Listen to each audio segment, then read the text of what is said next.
My name is Arif Patel. I moved to the United States 3 years ago to work as a software consultant in Chicago. Every day after work, I took the same Red Line metro home. One winter evening, during a delayed ride, I noticed a woman across the cabin. She wore a black wool coat and a red scarf, reading a worn-out paperback. Our eyes met. The next evening, she was there again.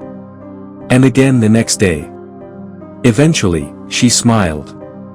I smiled back. One day, she dropped her book, The Secret History. "Good choice," I said, handing it back. That was the beginning. Her name was Evelyn Moore. She worked for a small publishing firm. We started talking. It began with casual chats on the train, then turned into coffee dates after work. Fridays became sacred. We'd meet at the River Brew Cafe near the Belmont station. We'd sip lattes and talk about music, poetry, and childhood fears. Her favorite poem was Plath's Mad Girl's Love Song.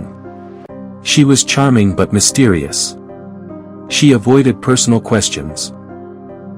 Never shared her address or phone number. I never pushed. Some part of me liked the mystery. We once walked in Millennium Park during a snowfall. She danced in it like a child. She told me, life feels borrowed. Then she disappeared. I waited for her the next day. Nothing. Maybe she had the flu, I told myself.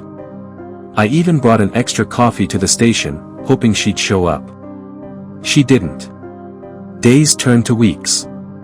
My daily routine lost its rhythm. I still boarded the same train, sat in the same car, but it all felt different, hollow. I'd glance around nervously, searching for her in every corner of the train, half expecting her to appear with that red scarf and half smile.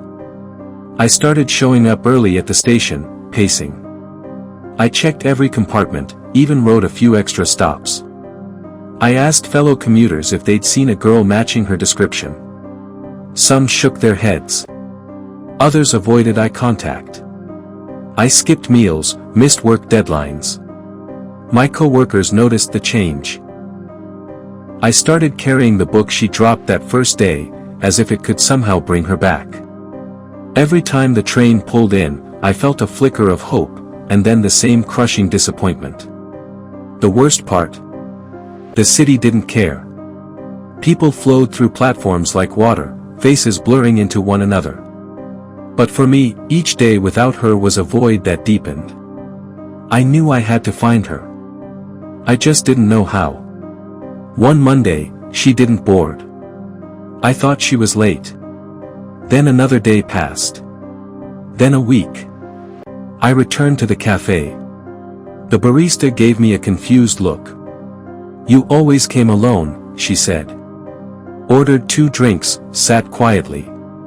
"Talk to yourself." She showed me security footage. I was alone in every clip. Talking. Laughing. To no one. I retraced every memory. The bookstore where she found Plath. The riverside bench. The jazz bar. No one remembered her. I visited a therapist. Was I delusional? Hallucinating?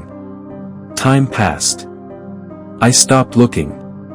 I buried myself in work. 2 years later, I met Lily. A kind, patient schoolteacher. She brought calmness. We started dating, moved in together. She knew about my past and never judged. Then Evelyn came back. I saw her on the train. Same coat. Same scarf. Same seat. I pushed through the crowd. But she exited before I reached her. I followed. She vanished. That night, I dreamed of her. She stood under a flickering street lamp. How could you move on? I loved you. Night after night, she appeared. Her words turned darker. I was trapped. By them. The witches. The rituals. I waited for you. Then, threats. Leave Lily or I'll kill her.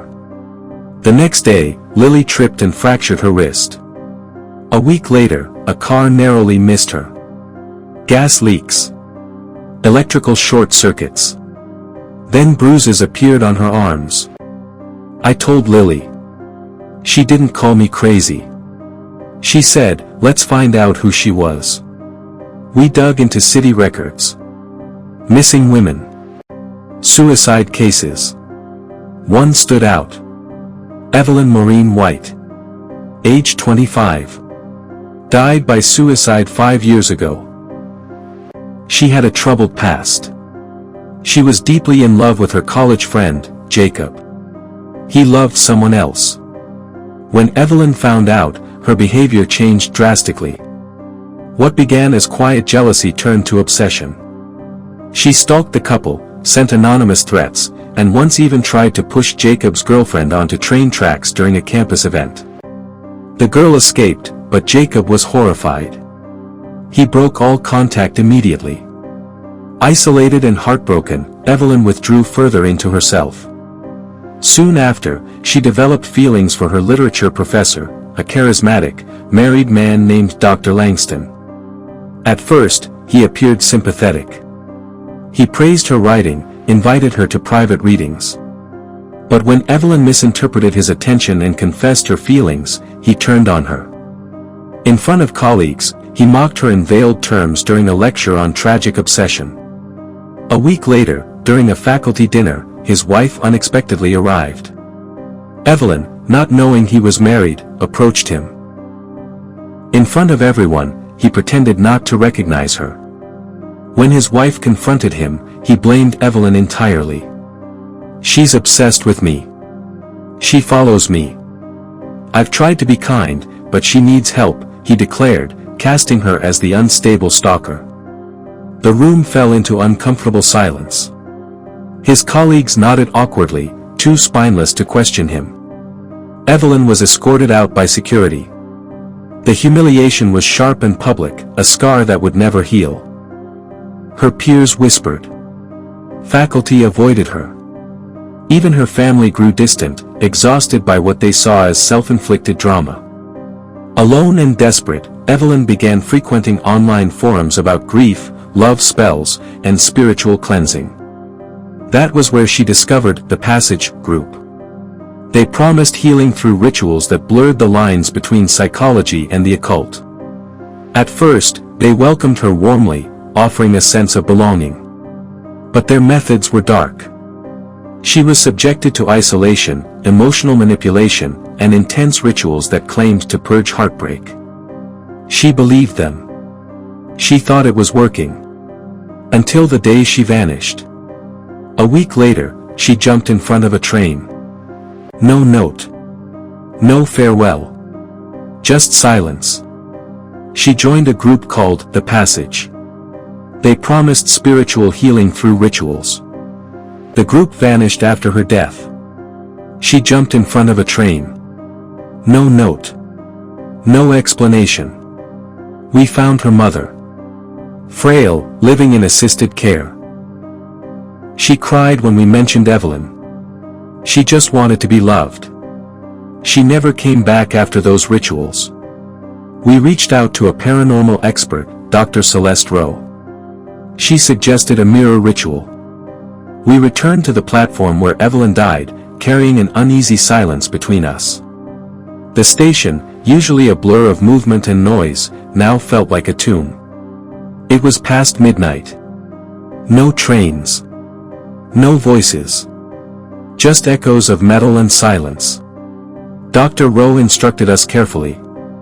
Lily and I moved with solemn urgency, the weight of Evelyn's pain hanging in the air like a fog.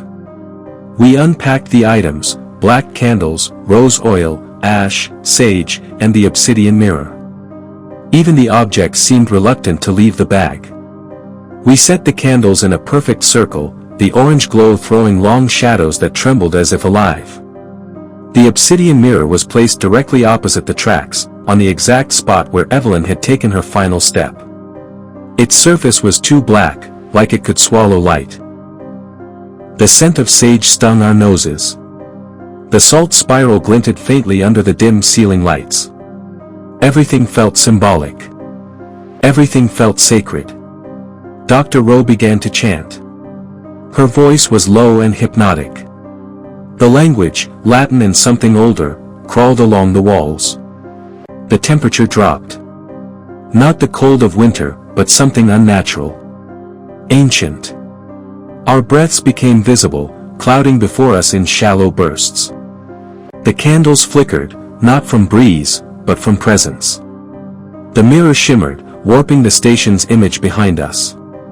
The platform groaned, like it remembered. Then the surface darkened, a shadow emerging that pulsed with grief. It was like watching despair take form. Something ancient had begun to stir. The air turned cold. Evelyn appeared in the glass. You were mine. You said you loved me. I did. But you were never real. They told me you'd come back. You were manipulated. Let go. She screamed.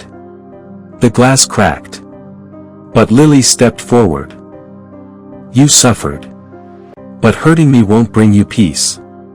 Tears streamed down Evelyn's ghostly face. No one ever chose me. You were more than what happened to you, I said. I promise the world will know. She vanished. I wrote her story. Published it.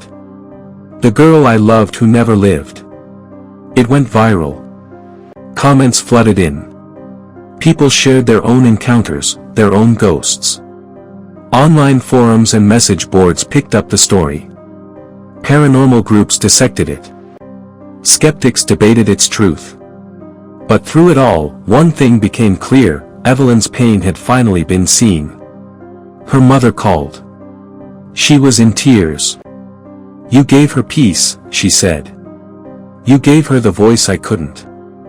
Lily and I held one final ritual by the river where Evelyn had once confessed her fears. Red petals floated gently on the water. Candles flickered in the wind. We whispered prayers for her peace. As we stood in silence, a red scarf floated down from the sky, untouched by any wind. Lily picked it up, trembling. She's free. Life moved forward, but not unchanged. Lily and I began attending grief counseling. We spoke at seminars on trauma, loss, and healing. Arav Patel became a quiet advocate for mental health awareness. Evelyn's story helped others open up about their own grief, about the ones who were forgotten, the ones who vanished without answers. I still take the metro. I still glance up. Sometimes I see flickers of red in the crowd, but they're just scarves now, not her. And in that quiet, I feel something different. Not fear. Not guilt. But peace. Because some loves don't die. They echo. And some stories, once told, can finally let the dead rest.